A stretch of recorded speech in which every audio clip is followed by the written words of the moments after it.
demise.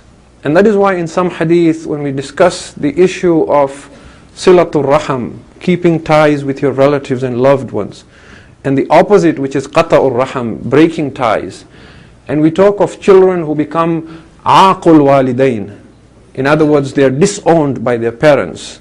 We know from many ahadith that if your parents disown you, it does not matter how much good you do, you will never even smell the fragrance of paradise, even if they are wrong and you are right.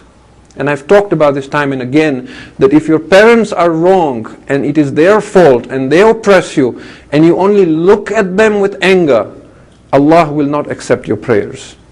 Okay, so parents have a very lofty status.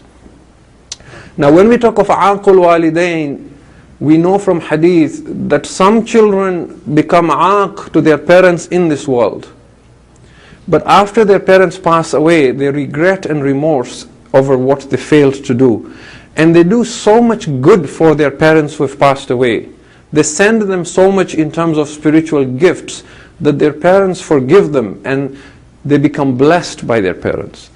And some is the opposite. Their parents bless them while they're in this world, but after their parents pass away, they forget them.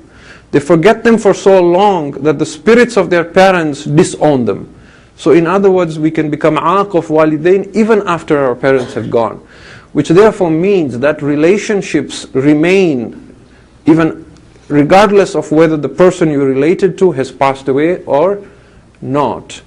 And therefore we know the ways and means by which we can continue maintaining that relationship, whether it is reciting a Surah Fatiha or reciting Surah Yasin or giving charity in their name or organizing a majlis in their name and so on.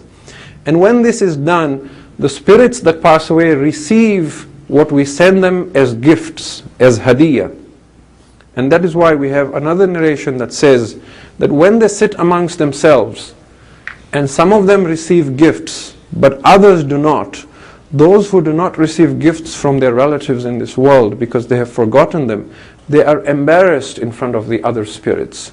And we are told فَيَخْجَلُونَ أَمَامَ الْآخِرِينَ. They feel shame that this spirit is receiving gifts from cousins and from relatives and from individuals who are not even related but just had love for him. I have sons and I have daughters, but they do not remember me with even one Fatiha, even once a week.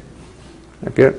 And some narrations talk about these gifts being sent to them on Thursday nights or on Fridays, which is why these days are recommended for remembering our marhumin.